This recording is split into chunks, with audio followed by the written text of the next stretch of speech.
राम हाथ उठाओ।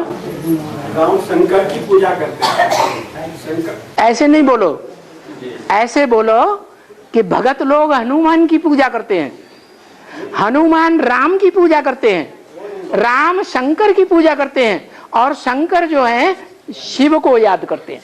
वो नहीं पूछना चाहते हैं? हम दूसरा से पूछना चाहते हैं इसी पे। हाँ। कि राम जो है वो शंकर की पूजा करते हैं। हाँ, शंकर राम की पूजा करते हैं। नहीं नहीं, दिखाया गया भक्ति मार्ग। जो शंकर नाम है उसके लिए बाबा ने कहा next to God is Shankar, next to God is संगमयुगी Krishna, next to God is Narayan, next to God is Prajapita. तो 4 नेक्स्ट टू गॉड होंगे या एक होगा? एक ही आत्मा की बात हुई ना। तो राम वाली आत्मा कहो चाहे शंकर कहो, दोनों देहधारी, दोनों की मूर्तियां बनती हैं भक्ति मार्ग में। इसलिए जो राम है वो ही शंकर है। इसलिए दोनों की आत्मा बाबा एक ही है। दोनों की आत्मा एक है, लेकिन शंकर में शिव प्रवेश है और राम में शिव प्रवेश नहीं होता है, वो 14 कला संपूर्ण। तो बाबा शंकर जो है वो हमेशा जो बिंदु शिव की याद करते हैं त्रिनेत्र से। बाबा ने तो कहा, तो जब तुम बाबा कहते हो, तेरी बुद्धि में बाबा कहने से किसकी याद आएगी? हैं? बिंदी निराकार याद आती है तेरी बुद्धि में बाबा कहने से। बाकी दूसरों के लिए बाबा माने साकार निराकार का मेल याद आवेगा। तो राम की आत्मा जो है शंकर वाली आत्मा है। हाँ। तो रावण जो है बाबा वो 10 प्राकृतिक, 5 प्राकृतिक और 5 माया को जकड़ रखे हैं। तो राम किसकी पूजा करते थे और रावण किसकी पूजा करते थे जो 10 को पकड़ के अपने पास रखते थे? जितने भी रावण हैं ब्रह्मा से लेकर के और नास्तिक धर्म के प्रणेता हैं कि नहीं रावण? वो रावण के 10 सिर हैं। ये 10 सिर निराकार को मानते हैं, दूसरे धर्म संप्रदाय वाले कि साकार को मानते हैं। निराकार वो ही रावण है। क्या कहा? राम भी रावण बनता है। राम ही रावण। क्यों रावण बनता है?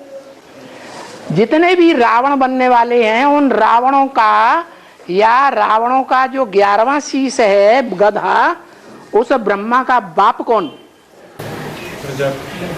प्रजापिता। वो सबका बाप है। दुनिया की कोई ऐसी बात नहीं जो तेरे पर लागू न होती हो। नहीं समझ में आया? वो रावण का भी बाप है। स्वर्ग की दुनिया मेरी है तो नरक की दुनिया मेरी नहीं है क्या? मुरली में बोला, बताओ। ये स्वर्ग की दुनिया, नरक की दुनिया, सुखधाम और दुखधाम शिव बाप का है? हैं? शिव बाप वो दुनिया भोगता है? नहीं भोगता। किसकी बात है? शिव बाबा की बात है जो इस सृष्टि पर सदा कायम है। वो राम वाली आत्मा जो है, जितने भी रुलाने वाले रावण बनते हैं उन सबका बाप बनता है अंत में जाकर। कौन सा अंत? कौन सा अंत? वो अंत जब बड़ी दीपावली होती है, 500-700 करोड़ आत्माओं की ज्योति जगती है। उस बड़ी दीपावली में बच्चे क्या करते हैं? पहले छुटपुट बम छोड़ते रहते हैं, छोड़ते रहते हैं, छोड़ते रहते हैं। 12-1 बजे क्या करते हैं? सारे छोड़ो, हमें नींद लगी, हम तो परमधाम में जाके आराम करेंगे। परेशान हो जाते हैं, फोड़ते फोड़ते सब इकट्ठे फोड़ देते हैं। तो सारे दुनिया के जब एटॉमिक एनर्जी जब इकट्ठी विस्फोट होगी तो समंदर का जल खौलेगा या नहीं खौलेगा? बॉइल्ड वाटर बनेगा या नहीं बनेगा? बॉइल्ड वाटर बनेगा तो समंदर के अंदर इतने जीव जंतु हैं, सब मरेंगे या जिंदा रहेंगे? सारे ही मरेंगे। भाप बन करके पानी ऊपर उड़ेगा, उड़ेगा नहीं उड़ेगा? सारी दुनिया में बादल ही बादल, और जोर से कई दिन तक मूसलाधार बरसात, तो सारी दुनिया जलमयी हो जाएगी। सिर्फ भारत का थोड़ा हिस्सा बचेगा।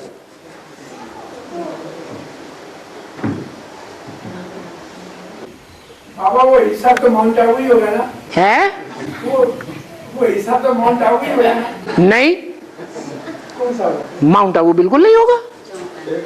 माउंट आबू जो है वो तो आबू का माउंट माने पहाड़ है। जितनी भी दुनिया की सबसे जास्ती काम क्रोध लोभ मोह अहंकार की जिनमें बदबू भरी हुई है, उन आत्माओं के ठहरने का स्थान है माउंट आबू। कौन सी आत्मा है? हैं? कौन सी है वो? रुद्रमाला के मण के। वो अंत तक वहां विराजमान रहेंगे। वो भी जब दुनिया में विस्फोट होंगे, जलमयी होने वाली होगी, तो वो आत्माएं भी अपना शरीर छोड़ छोड़ करके, जिनको सजाएं खानी होंगी, सजाएं खा खा करके सूक्ष्म वतन में चली गई होंगी कि नहीं चली गई होंगी? चली गई होंगी। वो सूक्ष्म वतन में जाके ठहरती हैं।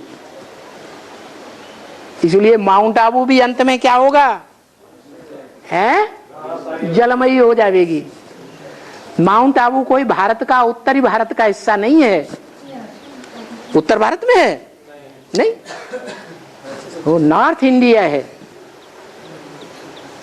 वहां की बात है, स्वर्ग स्थापन होता है जम्बू द्वीपे।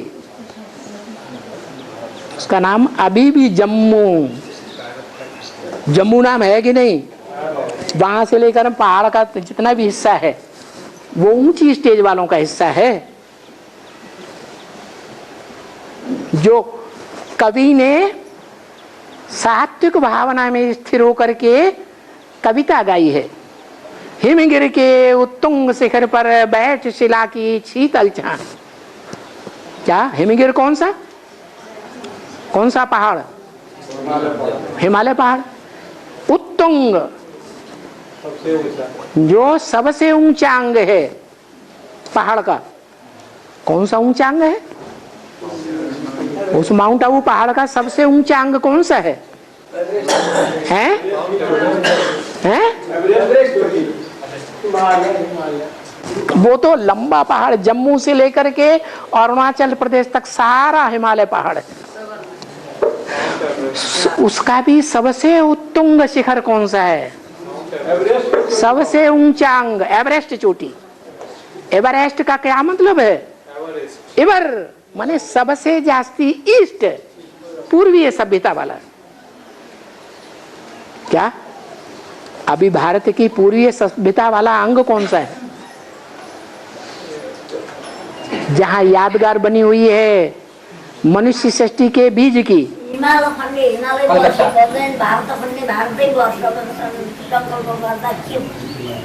भारत का पूर्वी हिस्सा है कलकत्ता, है कि नहीं? वहां बनियन ट्री की यादगार है जहां बीज पड़ा ज्ञान का। वो ज्ञान का बीज पड़ा। लेकिन सारे संसार में जब जलमयी होगी तो वो कलकत्ता जो समंदर के किनारे है वो डूबेगा या नहीं डूबेगा? वो भी डूब जाएगा। माउंट आबू भी डूबेगा। क्या रह जाएगा? है वो ही एवरेस्ट जो दुनिया की सबसे ऊंची चोटी है, ऊंची स्टेज की निशानी, वो ही रह जाएगा। और